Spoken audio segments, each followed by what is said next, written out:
I'm back. Well, here we are with nothing to display. It's empty, yeah. But what it's about, I've got my little notes here. There's too much to talk about. Yeah, I went on this thing to MusicStorePro, you know, that local music store. And yeah, they got Paul White there from Sound on Sound. And another guy named Boylan, and he's from Presonus Europe. And the last guy that was involved was a guy named Andy from Source Distribution. And they were all basically talking about these I1 and I2 interfaces, really, for recording. And I thought it'd be good to go along and take a look. And they've got the Studio One there as well, you know, the software that Presonus are really quite famous for these days. So like I said, I just thought it'd be a good idea to let you watch what I saw. They show you an awful lot of stuff in a reasonable amount of time. Of course, it's not a short video, they never are. But quite a lot to learn, quite a lot to listen to, and here we go. Brought to you by those guys that, well, brought to you by me actually. And I included the MusicStorePro guys because it's their store. What more can you say? Now get out of here and watch it. Presonus here in Europe. This is Andy from Source here in the UK as well. Thanks a million for everyone for turning up as well, by the way. It's really great to see a nice full room. So we're just going to talk you through a few things, but just stop us and ask questions, and afterwards, when we finish, you can come up and have a chat and talk about other Presonus stuff as you please. Tonight, the theme of the session is really to talk about, I suppose, taking an idea like a riff or some chords, and getting it through the process of recording your idea, capturing it, and then moving it through the production process in the most simple way possible, like without having to be a very proficient sound engineer, basically. We're going to be using this iSeries AudioBox to show you the process that we're doing. This comes as a bundle, so you can buy the i2, and it comes bundled with the Studio One software. So Studio One is our DAW, and we'll be using this to mix and add some effects and things like that. So Andy has recorded basically an idea, and he's brought it through the whole process, and he'll show you exactly what he did to get it to a finished mix that we can actually upload to the internet or sell or whatever you want to do with it. So a quick tour of the iSeries AudioBox. It's an audio interface. It connects to your laptop or your Mac or your PC, but what's unusual about it also is it can connect to your iPad. So you get on the back you've got two USB ports, one is for your computer and one is for iPad, so dual purpose. What this is good for is you can capture ideas when you're traveling around, or you can even power it via USB with a battery, so you could be out mobile recording straight into your iPad. There's a software app called Capture, which you download from the App Store, and it allows you to record onto the iPad. So there's no plugins or anything, it's just like a simple capture, like what it's called. It captures your audio. And Andy will show you how easy it is then to move that on into your computer to finish with the full mix.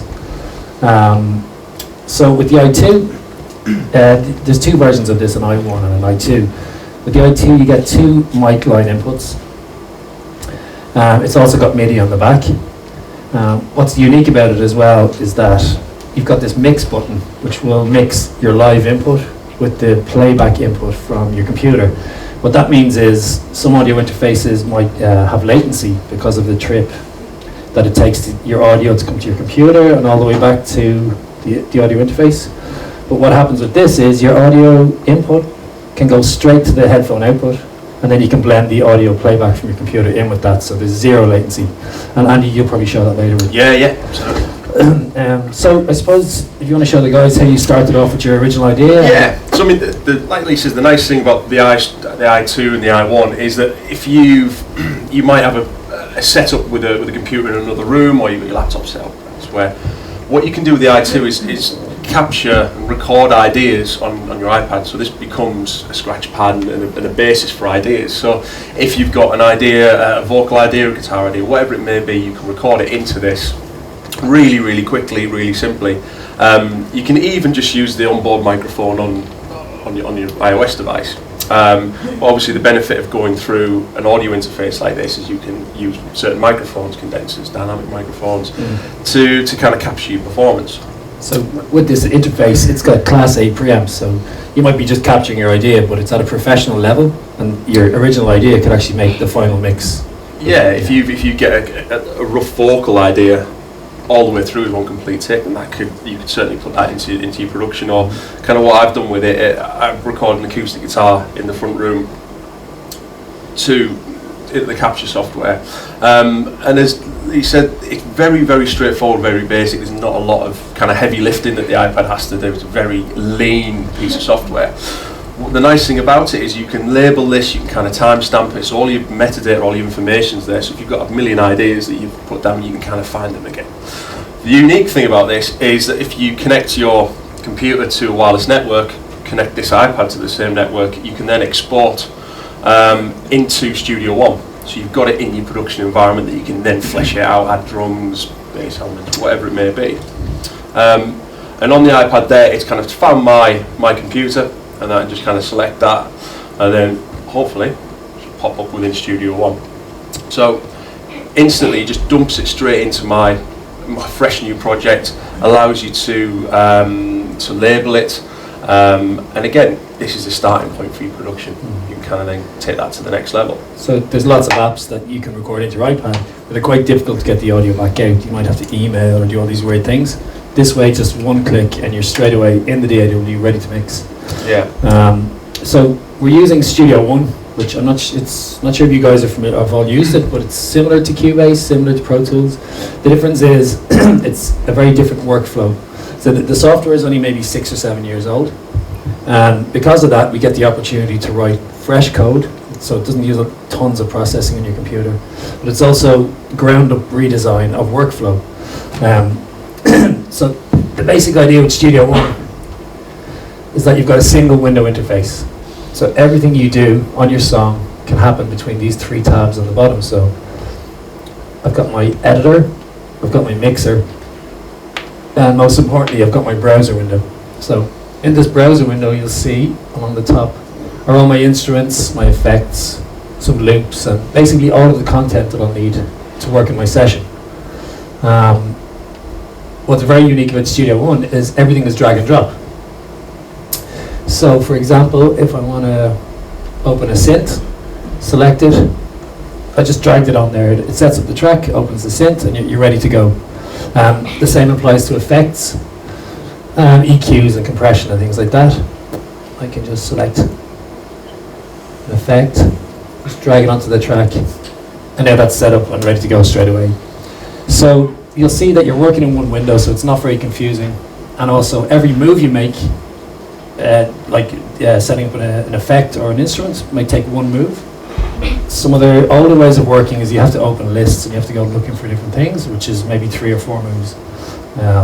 If you multiply that over an 8-hour session, it becomes quite stressful. So we're trying to just make the thing work really, really fast and get you through your session really quick.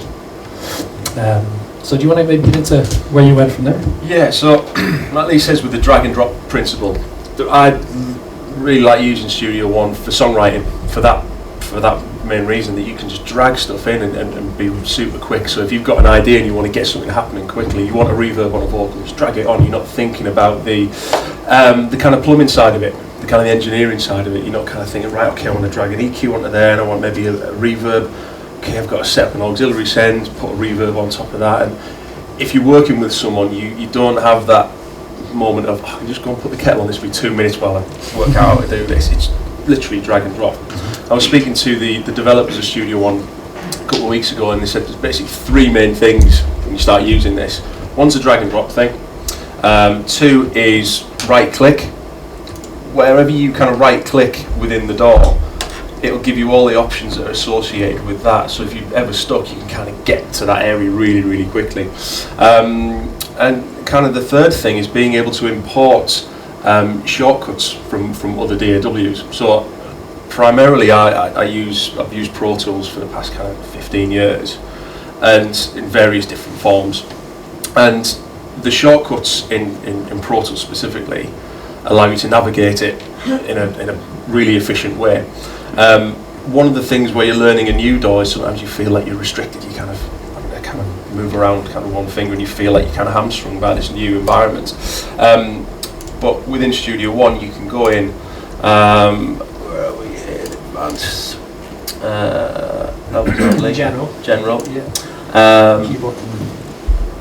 There we go. So in the keyboard shortcuts down the right hand side here, I've got Pro Tools, or I can have Logic, and it just means that you've got a leg up instantly. If you know where those basic shortcuts are, you can just have them mapped instantly. So it's a really nice kind of step along the way to kind of get working with this piece of software. The only problem is I don't know the Pro Tools shortcuts, so all of my demos are really difficult now.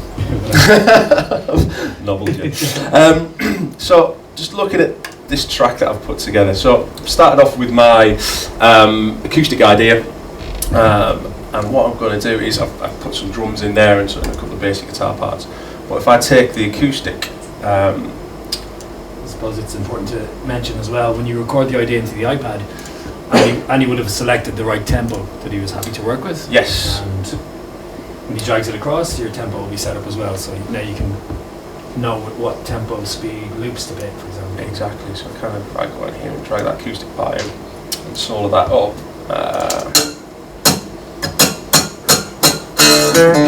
So this acoustic part was just literally a small condenser mic going into this, into my iPad. And in the initial capture session, I'd set up the tempo to be 169, and stored within the data of that file, it transports that across as well. So the session is already set up at 169. So the nice thing that I can do is instantly go to, say, loops, for example, and start picking a drum part that might be appropriate to that. So I can send the track away and then audition grooves on the fly.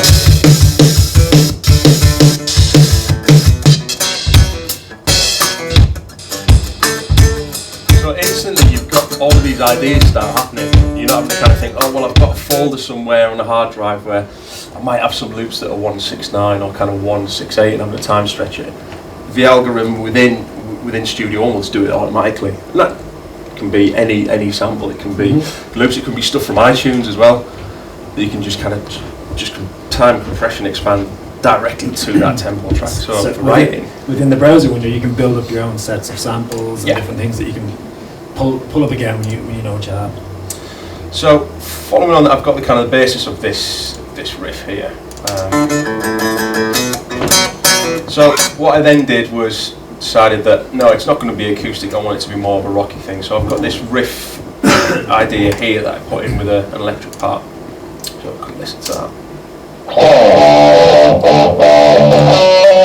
And again, I can audition that.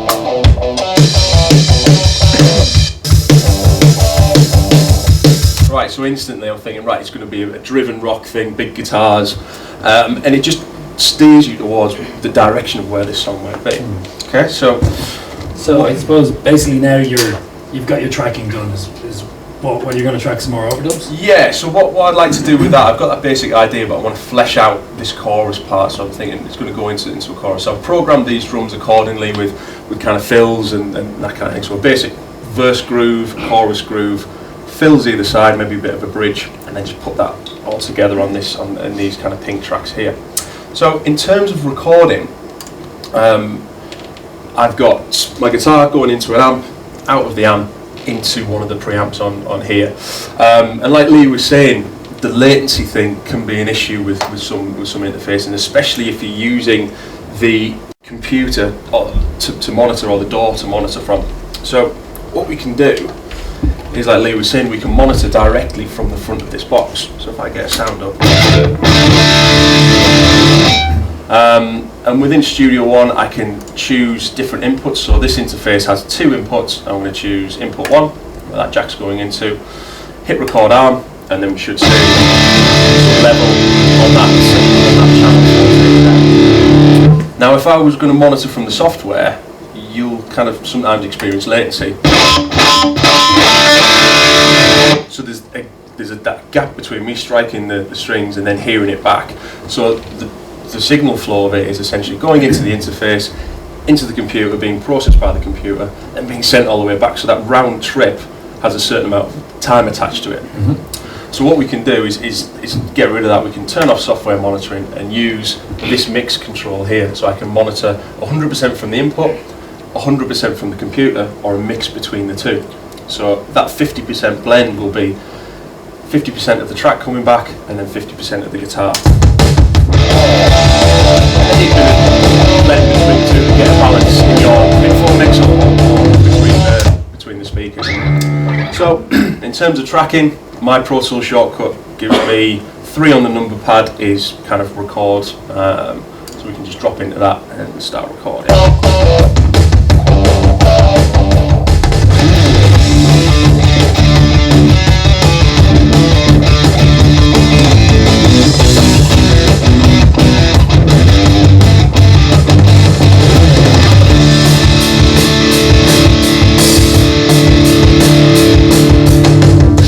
So I've got a main hook there that's going to be pretty much the tune and the melodic line of it. Underneath that, I've got a couple of tracks set up where I'm going to put some rhythm parts in. And with these kind of tracks, double tracking guitars and layering it up to give it that size and give it something that's going to compete with the drums, can just give you these big choruses really, really easy for not a lot of work. So if we do the same thing again.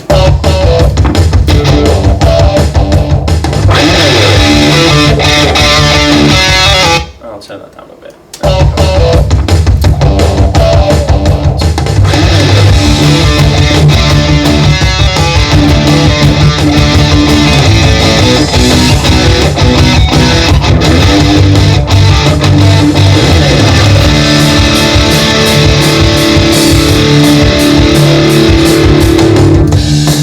Of course we can, we'll double that again. And I'll remember to turn that down now, so I'm deafening everyone. There we go.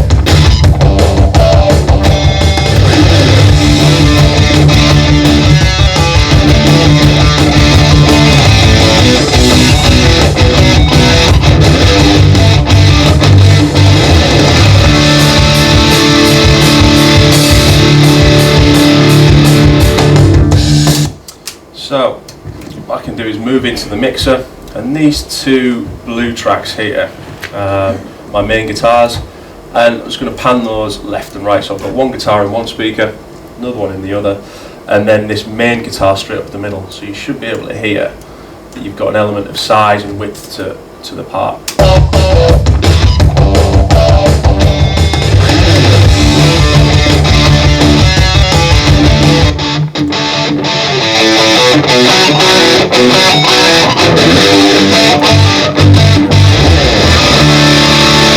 So really quickly you're starting to make the track much bigger, greater than the sum of its parts, and this is the great thing about being able to multi-track and just add and add and add and add until... So do you find when you record your initial idea, does it make the final track, or do you generally delete or replace? The nice thing with this is that you can just keep going until you have to make that decision. It's not like where you've got, say, I don't know, like a tape-based system, or like a hard disk system where you've only got 20 tracks to record with, and you've got to make those decisions on the fly. There's merits for that, because you kind of really focusing on what's important, and you kind of get rid of the stuff that isn't so good. But with this, you can just keep layering up, and then when it comes to a mix, you can then just kind of cherry pick the bits you want and go through, you know. So is that your tracking? That, I mean, we can kind of keep going and add on, but we've only got a certain amount of time. So what I'll do is jump to more of a built-up session. And if you notice on this right-hand side, I've got 1, 2, 3, 4. I've got 5 different. Studio One calls them songs. Another doors call them sessions. So I've got all of those open at once, and I can just jump between them. So again, if you're songwriting, you might have an idea that springs up in this that might be suitable for another thing that you're working on. So you can constantly be jumping back and forth between the different projects. And again, that gets back to the point about fresh code. You have to shut one down and open the next one up. You can see Andy has like maybe 5 songs open at once. Yeah. And he's just flicking them real quick. And this isn't a particularly high-spec computer. It's like 2012 MacBook with 6 gig of RAM in it or something like that. So it's not a flying machine by any means.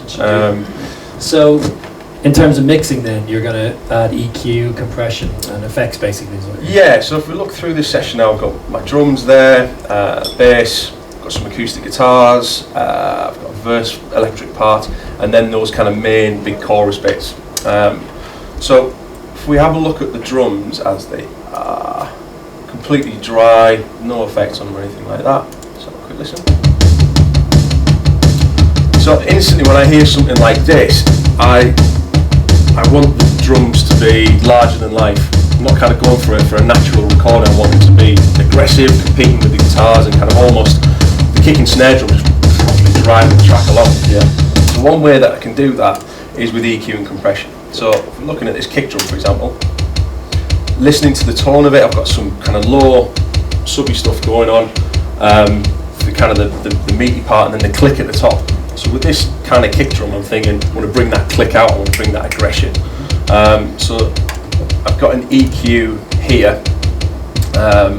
It's good to mention as well at this point, I think everything you used came bundled with Studio One? Yeah, so these are all just the stock plugins that live in here. Yeah. I mean, you can use third-party stuff if you've got kind of Waves or Universal Audio or kind of any third-party plugins. VSTs or audio units. Yeah, will work as well. they'll all coexist in here quite happily.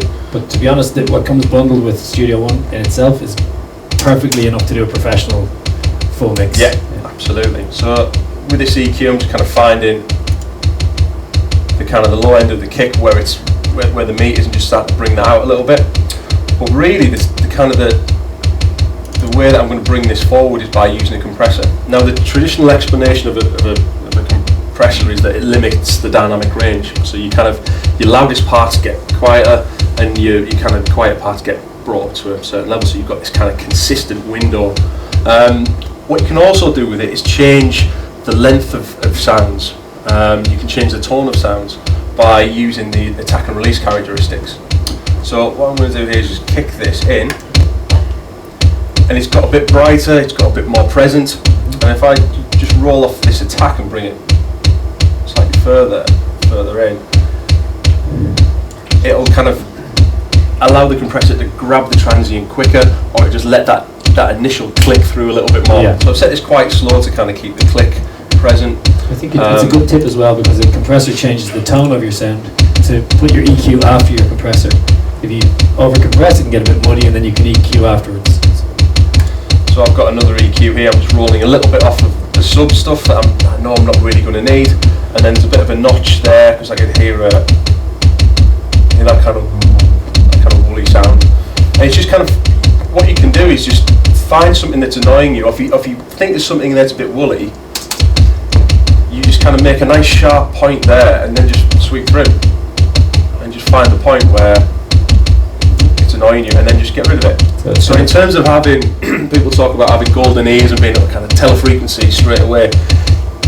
If you're not at that point, you can use this trick to kind of find those problem frequencies and subtract them really quickly. That's a good point. It's always better to subtract than trying to add in frequencies that weren't really there in the first place. Yeah, I mean, if you've got, like you say, with that click in the kick drum, if you've got it already, accentuate it, make it, because we're not trying to accurately reproduce this drum kit, we're trying to make it bigger and more aggressive and kind of be larger than life.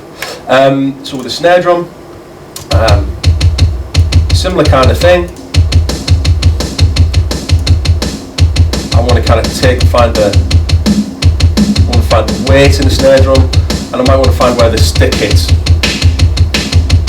and then just accentuate it, bring it forward. Again, for me, the compressor is probably the most important thing with this, because it's already a good sounding snare drum. I just want to bring it forward, make it more aggressive. So similar thing again. Now the interesting thing with this, we're talking about that the compressor brings up the quieter parts of it. Now with this snare drum, there's a sense of ambience that appears. You can hear that it kind of sounds quite dry there, but when I bring the compressor in, it's got this kind of swell in this balloon to it. The rattle of the snares. Yeah. So if you've ever heard When the Levee Breaks by Led Zeppelin, that room sound, it just sounds angry and it's pumping. That's some of the room mics, some of the more ambient mics, heavily compressed. They kind of give it that body and that aggression. Compressors almost sucking the air from the room into your mix. Yeah, so using compressors like this it's just the easiest way to kind of add life and energy. It's not just about controlling dynamic range, it can be a tonal thing too. And again, with the snare drum, listen to the initial attack of it. I can make it really controlled, or I can open up and let the initial stick hit come through. And it's a little bit more present. And also there's presets in every plugin, so Yeah. the guys who designed this are really good engineers, so you might have 3 or 4 different presets for kicks, and you'll usually find one in there that gets you going really fast. So again, if you're not an engineer, with EQs, compressors, and effects, there's presets that will just get you really fast. Yeah, and like with a lot of instruments, there'll be certain certain frequency bands that are really specific to that. Yeah, So like obviously yeah. with the bass, it's going to be in the lower end. Guitars, mid range, and kind of high up and mid range stuff. So it'll give you a good starting point to kind of Yeah. work on. And you'll kind of see the same trends appearing. So certain acoustics will have a boxy character, and you'll kind of know that straight away. Know that Yeah. the boxiness might be in the upper mid range. And like that frequency you 3/4. picked for the snare drum is the weight. Exactly. Yeah. And it's just kind of, if you can associate that with some of the boxiness being in that kind of upper mid range area, you can just work quickly and take that out. So if we zoom through the drums quickly, with the toms, all I'm doing is just trying to clean them up a bit and just add a little bit more point to it, so where the stick hits that floor tom, again, trying to get it to cut through, so a tap is something I'm really looking for. And the next thing I'll do to them is a trick that people use a lot called parallel compression. Now, I've got compressors and EQs on the individual elements of the kit, and then I'm sending them to this red fader here, this red bus. And all the bus is, it's a destination, a meeting point for individual sources, individual instruments. So all I'm going to do is put them in on one fader so I can control the overall level of the drum kit. And then I'm going to kind of just drizzle elements of those drums into another bus here, this purple one, which is my parallel bus. And all that means is I've got my dry drums, and in this case I'm just going to kind of just edge in some heavily compressed drums. Okay. Similar idea that it's not trying to get one process that do everything at once. You just kind of pick your battles with it. Okay. Just So add character that So way. if you were to just leave up the purple bus by itself, Yeah. it would be over compressed. Yeah, exactly. So if we take off this and just listen to the purple bus, it's quite saturated or crushed. Yeah, kind of call it that. Quite a bit of compression there, and there's quite a bit of gain reduction. So I'm taking off 17 dB of what I originally had. So it's quite a lot of compression. But if I add that into this drum, if I add this into the drums, suddenly it just gets more aggressive.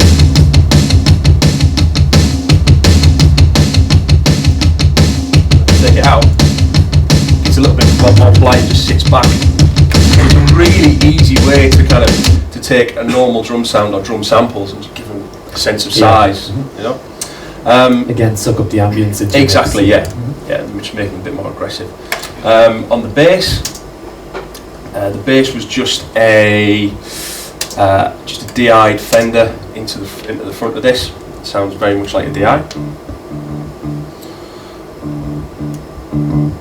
So nothing particularly special there, but with EQ, again I'm trying to pull out an interesting part of that sound. So in this case, to me, it's the right hand of the bass where the pick is hitting the strings. Let's give it a level. So we've got all that kind of wobbly low end. I've filtered some of that out, and I'm just trying to drag out a bit where the pick is giving that attack. Also, what I'm going to do is something that's unique to Studio One is the ability to split the signal.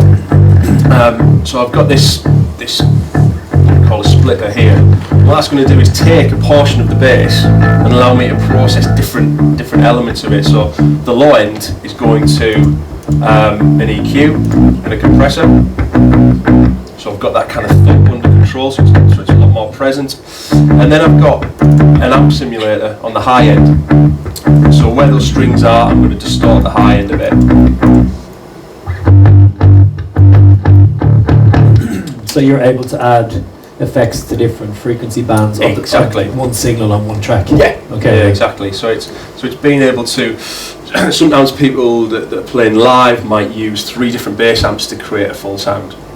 In this case, I've only got one sterile DI track, just direct into there, and it's just trying to add a little bit of character and hair or harmonic distortion, whatever you want to call it. So you're distorting the mid-range, and to the bass end you're compressing. I'm trying to control that low end. Yeah, exactly. So I can make it much more snarly, I can change different amps. But again, it's trying to get it to compete with those guitars, you know, because it's quite a dense, kind of a dense track. Moving on from there.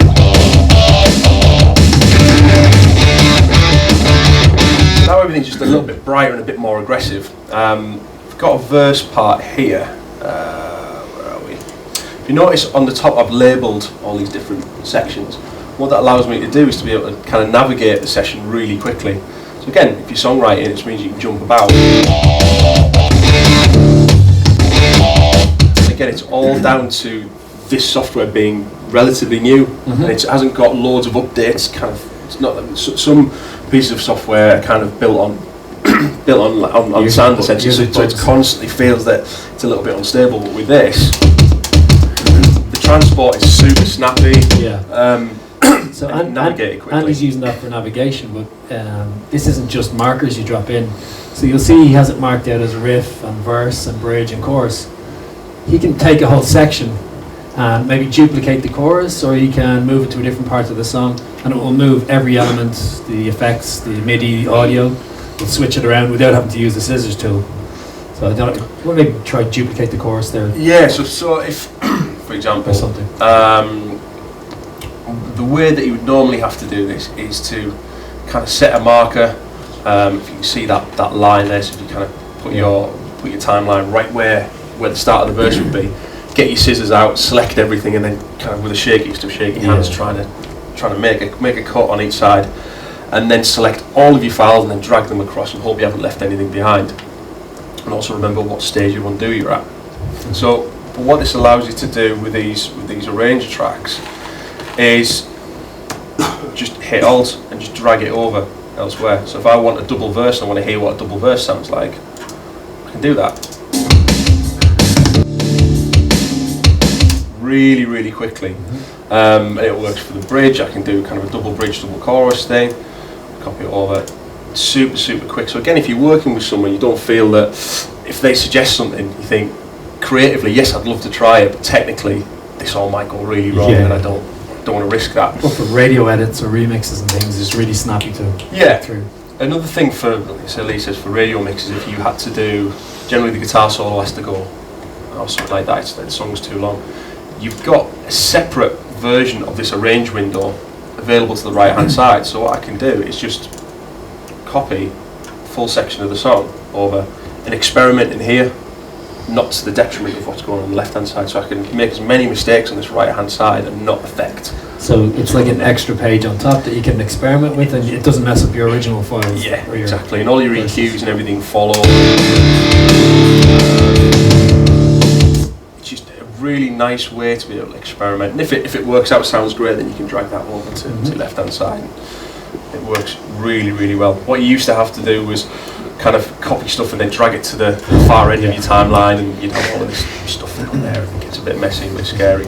The other thing you would do would be maybe just save another version of it, save as, and if you're getting further on down the line, it might be whatever the name of your song is, final, then it'd be a final, a final, and you'd end up with this folder with loads of different stuff in it. So it just means that you kind of keep the project nice and tidy, and everything's kind of where you. So what I've got here is we've got some acoustic guitars. Yes, I've got some acoustic guitars. On all of these channels, I've got the ability to send elements of that to a reverb unit. Now here, I've got a room reverb, my acoustics. All I need to do is just select that send, raise the level, and then just put it in a space. And you can pick any other track and send it to that reverb unit. Exactly, yeah. So if I want to do, so the bass, send reverb to that. I could send it to any of these destinations that exist. That's the way that you do it in a lot of other DAWs, but within Studio One you can do the drag and drop thing. So if you just want to put a reverb on quickly, it'll set up all of the the sends and returns for you instantly. Yeah. So if you want to work that way, you can do. If you want to know, if you want to do the kind of the plumbing side of it, you can do. Yeah. It's completely up to So you can insert it directly onto the track, or you can set it up as a send. Yep. You have 2 options. Yep, exactly. With these acoustic guitars, we've got an EQ. So what I like to do with acoustics, especially if there's a lot of other guitars in there, is filter them out and make them sound thinner than you normally want them. The reason being that I want this to be more like a cushion element. I want this to kind of sit in each speaker and just kind of dance on top of the mix. Compression. I kind of widen them out with a stereo plug-in, and then I've added some chorus to it. So what the chorus does is just makes it a little bit more very noticeable, just makes it kind of dance a little bit more. So in the track,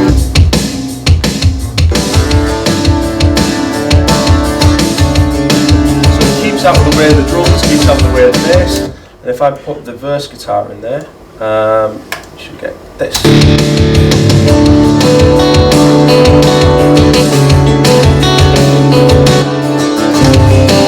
they're not overpowered, they're just kind of sitting either side and either side, just like giving it some energy. Right here.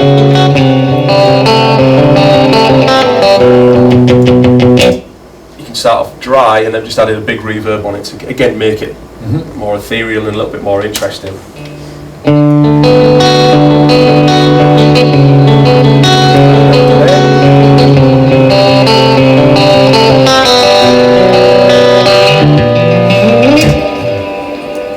Quite a lot of reverb. So I guess we're kind of getting towards the end of the mix process here.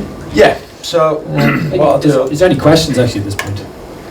I know everything like that. You know in the scratch pad section, does that have like a separate mixing chain, or is that only like visually kind of the construction? It kind of shares what you've got on the already. So, excuse me. What you can do is just kind of save that as, and then kind of just make some other tweaks. But as for initial kind of ideas, It's more literally arrangement of like the audio.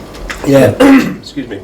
And again, it's why I love this for songwriting, because at this stage I'm still kind of wanting to don't really want to finalise anything, or I still want to kind of make tweaks and don't feel like I'm kind of shackled to the arrangement.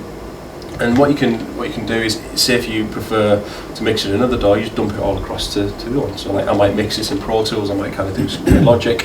It depends on kind of how certain DAWs react. Kind of some DAWs handle MIDI really well and they work well with virtual instruments. Yeah, this works with Rewire as well, so people use Master or Slave, or can you use that? Master.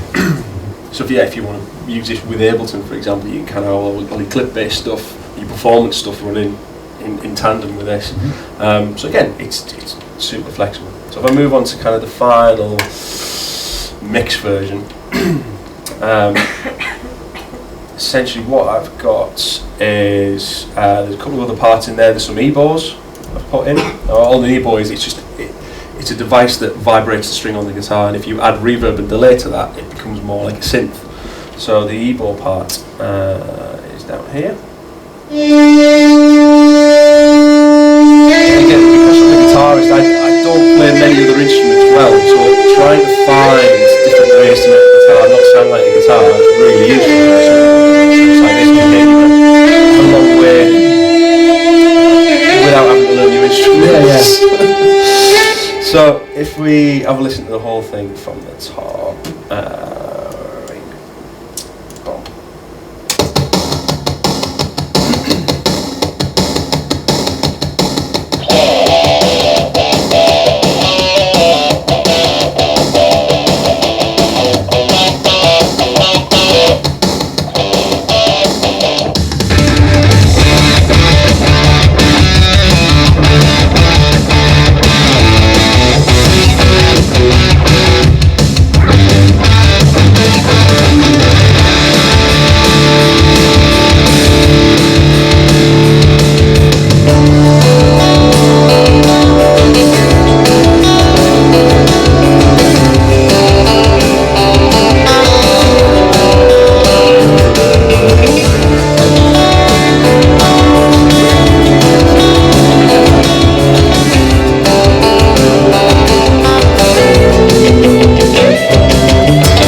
say I've got to the point where I'm happy with that. I've kind of had a look in my mixer and looked at the main outputs.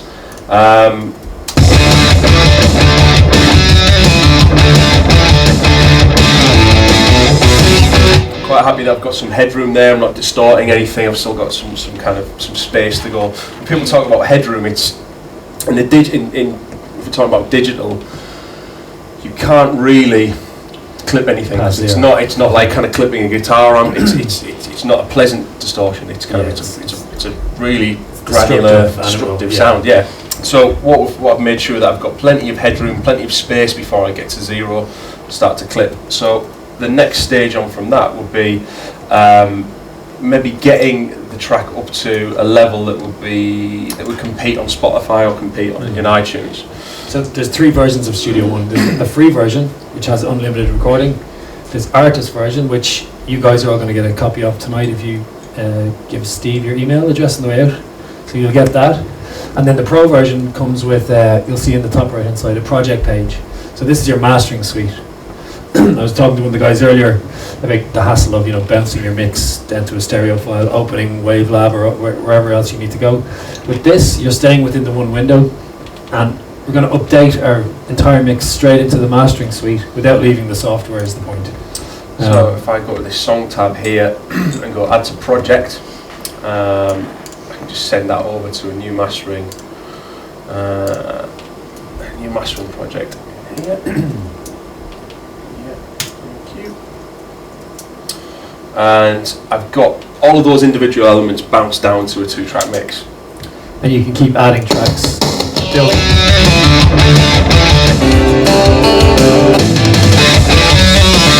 So if I just click through it and just see how much headroom I've got left, see if I'm clipping it all.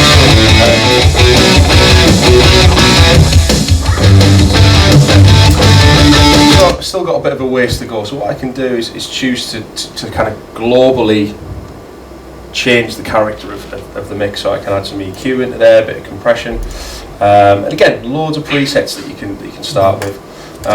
You'll see you've got 2 windows. You've got your master window and then your individual track window. So you can add plugins to each song, or there you can add plugins to your whole album, so that all the songs kind of gel together.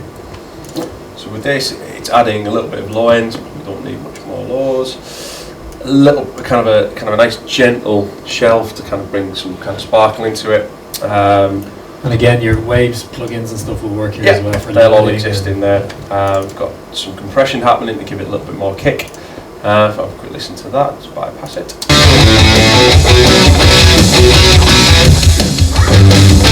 So for me, those cymbals are getting a little bit trashy, so I might just bring that down a touch. And then finally, to get it up to level, again, like we were talking about earlier, we can use third-party plugins. It will organise all your plugins into folders, so you can easily find them. So I've got some Stephen Slater stuff in there, some Universal Audio, and all my Presonus stuff. And even when you get to this stage, you've still got some simple editing tools, so you can like drag the length of your song, or you can do your fade-ins or your fade-outs from within the mastering page really fast. And it's kind of, you can see all of your songs as one whole project, so it's a nice way to be able to see it and just tidy it all up and get it together. Another thing you can do with this is, say for example you are getting to the end of a project and one of the songs, the hi-hat's is a little bit too loud. You've got a decision to make in a lot of programs. You think, do I let it slide, or do I want to go back into the project, open it up, find that, rebounce it out, import it into my mastering software, and do it that way. So it can be time consuming. With this, because you're all in the one environment, I can just go straight back to my mix, tweak a hi-hat, and then update that and go back to the mastering project. It's really, really quick to do. Yeah, so you bend down your mix and then you start hearing things slightly different. Maybe the vocals were too high or something. You don't have to reopen and close different softwares. Stay in your software, make your changes and hit save, and it will update straight into your master. So really, really quick to do. So finally, I'm going to just bring this up to a level that's going to kind of compete with other stuff that's out there.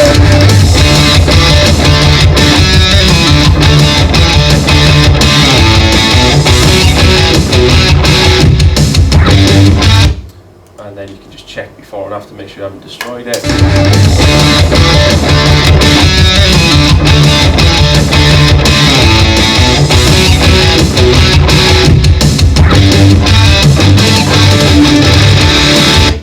from that point, you can choose whether you burn it to a CD, create an image of it on your desktop, or you can go to digital release. So within Studio One, it gives you the ability to upload direct to SoundCloud. So if you've got a SoundCloud account, you can just throw all your mixes up there in one place. Really actually, back at the start page, when you log into Studio One, it allows you to log into your SoundCloud. Can you put ISRC codes and all that? Yeah, absolutely. That's in the project page. Go back to that. And there's a drop down on the left hand side on the actual track. You can add in all sorts of different details. So all your metadata that's in there, that'll be saved within whatever file you choose to export. So whatever format. But yeah, you can upload straight to SoundCloud, but also you can download from SoundCloud. So if you're like collaborating with somebody and you want to share some ideas, you're not going near your browser. You're just in the software working. There's another interesting tab in the song page, which helps you to. This helps you to stay within your software. There you go. So you'll see you've got SoundCloud, then you've got Presonus Exchange as well. So this is kind of a community that you'll share settings for reverbs or EQs and things like that, and you can upload your own settings as well or download settings. So it's a good collaboration tool. And also in Presonus Shop. So from in here, if you're working on a session and you decide you need some string samples or something like that, again, you don't need to start opening the internet, straight into the Presonus Shop. You can audition the samples just like you've already got them installed. And if you hear something you want, you just select and buy it and it's ready to go. So it's all about workflow. That's the whole idea, drag and drop, and just keeping you within your single page and working. And if you're not an engineer and you just want to keep concentrating on the writing part, that's what we're trying to achieve here. Yeah. Absolutely. And if you are an engineer, you can get in as deep as you like. You've seen Andy was doing multi-band effects and things like that, so it can get pretty tricky. As much as you want to learn, it'll do it, Yeah. And if you've got any questions, we'll be hanging around for a bit later on, so feel free to give us a shout. And absolutely. We can answer them. Definitely leave your email address and get the version. Please help. So thanks a million, everybody. And I suppose the main event is Mr. Paul. Yeah. Mr. Paul White, so he's going to... He's lovely, isn't he? Oh, yeah, he's one kind. I suppose any questions you guys have about stuff and things, he's the man, so. Alright, thanks a million, guys. You know that you said it comes as a deal when you get the interface. Does that come with the Pro software? It comes Artist, but you're getting Artist tonight for free. Artist is like £80 worth if you were to buy it. How much is the interface at normal retail? This without the bundles 109 and with the bundle 149, I think. Yeah. With that you get headphones, condenser mic, and cable, so it's pretty good. It's pretty good. There's still an upgrade pad if you want to pay for the upgrade, isn't there? Yeah. So within the Presonus Shop thing I was telling you, once you have Artists, you can buy some add-ons that are in the Pro version. So maybe spend £20, you can get VST compatibility, different things like that. So you can build your own version. Thank you.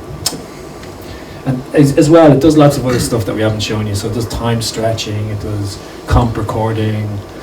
Loads of stuff on YouTube. Like people going really in depth with it. So if you're working with the artist version, go and have a look on YouTube. There's loads and loads of stuff on the MIDI side, stuff that we haven't talked about. So touched on. It's actually a really good site, StudioOneExpert.com. It's video after video of. I learned some stuff off that as well. It's really good. If using the DAW without like the interface, I know obviously in Mac you've got Core Audio, but with Windows, does it have its own like ASIO driver that comes with the software? Yeah, it'll work with any interfaces that you have. But like without, if you want to use it just say like mixing on the train, like on the go, like do you have to use a dedicated Windows driver or like ASIO for all like what sound driver? So without a sound card, you mean? Yeah, without like an interface, just like using it works fine in Windows Touch, Windows 8 as well. It works cross-platform.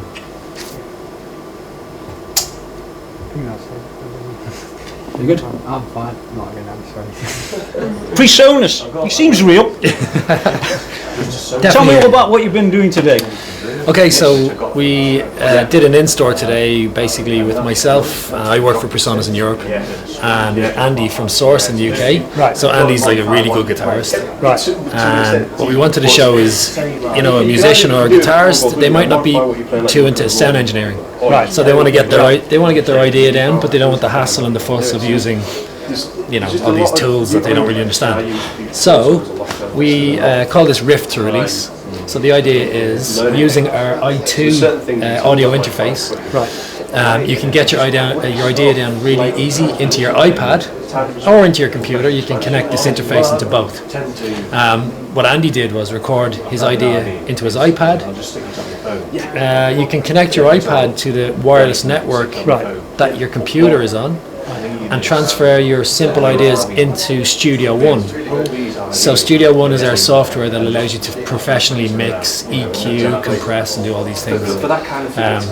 So within 10 minutes you've got your idea recorded into your iPad. Now you've got it in your professional software, which comes free with the audio interface. And then Andy brought us through the whole process then of taking his simple idea into a full mix, adding drums, adding effects, and we ended up at the end of today finalising it down. Exactly, and we ended up today. He did a master on the track, and he uploaded it to Soundcloud or all the rest of it. Yeah, exactly. So we were talking earlier, and you were saying there's so many different stages to open and close software. Oh man! So I've been using Cubase off and on, but I try not to go there because every time I go back to the setup, I turn it all on. Yeah, you've got to start again, and it's a nightmare. You know, I've got a Yamaha desk, and I've got the software, but I've got this old Mackie hard disk recorder. Yeah, just works, right? There's none of this crap of going backwards and forwards all the time. Now he's telling me that this new software is going to fix all that for me. I probably believe you actually, because the Cubase experience for me isn't so good. Yeah, so all of these things work individually, great tools, and all these desks are great. Get them all to work together, it's a little more stressful. So as you saw from the little demo we did, Andy recorded his idea, and it seamlessly worked through the process of mixing right down to actually uploading it to the internet in like 35 minutes. I just want to ask one question about that, because you go through the entire process from multi-track through the mastering and the rest into a stereo mix, and then you push it off out. And that's all done on one screen, and you could have 40 tracks down there. And then move across into the next section and the last section, so on and so forth. But surely that's going to be really heavy. If you've got all them tracks, it's going to be heavy on memory. Okay, so it's your hard drive really defines. The bigger the hard drive, the more tracks you can record. Then it's a processing. We'll say you're processing if you've got a good amount of RAM in your computer. So you know, years ago people had under 1 gig of RAM, and that's not really good enough anymore. But a lot of computers come like automatically with minimum of 4 gig, 6 gig. And my laptop I bought 2 years ago has 12 gig of RAM, I think. 12 gig. So what if I was running something like 32 tracks? What sort of RAM would you expect to have in your system, and what sort of processor for something like that? Okay, so if you have a bit of compression and a bit of EQ and some effects on every track, nothing crazy. I mean, 8 gig of RAM should be absolutely fine. That's your processor. Say again? About the processor. You wouldn't want to be on an i3, would you? Exactly. You know, the plugins are getting developed, and the processors are developing in tandem. So you need to keep up to scratch with both your software and your hardware. But if you keep your RAM up at a good, reasonable level, you should be absolutely fine nowadays. And you got a new mixer coming called the Studio i32. Absolutely. Version 3, I believe. Absolutely, yes. So it's really nice 32. Well, we've got different sizes, but the first release is going to be a 32 channel digital mixer, moving faders, recallable preamps.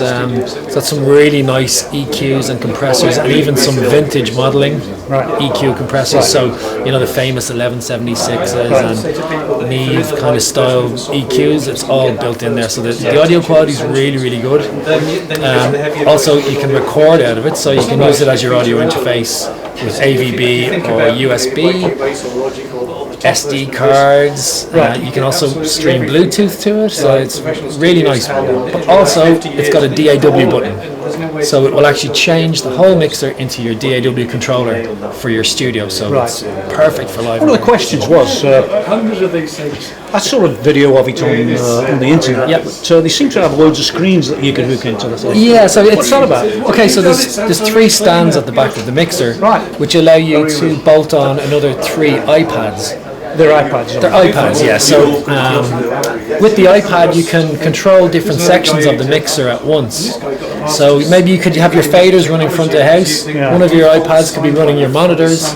Another iPad could be running some EQs and things. So you can design your own way to work. You don't need to have these iPads, but it can be really nice workflow. Yeah. Okay.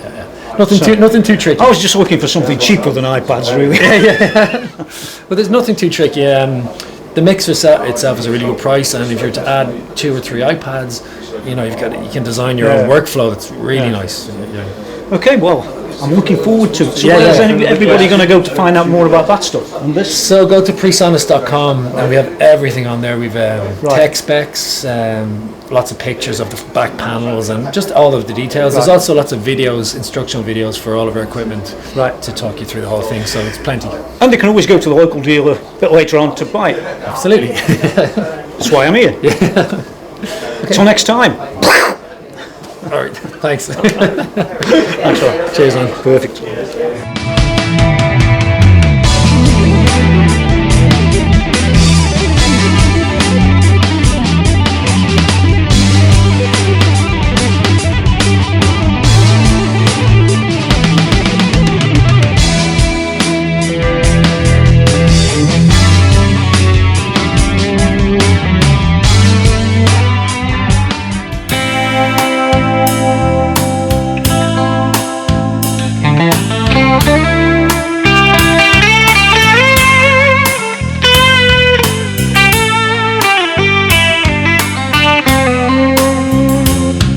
Thank you.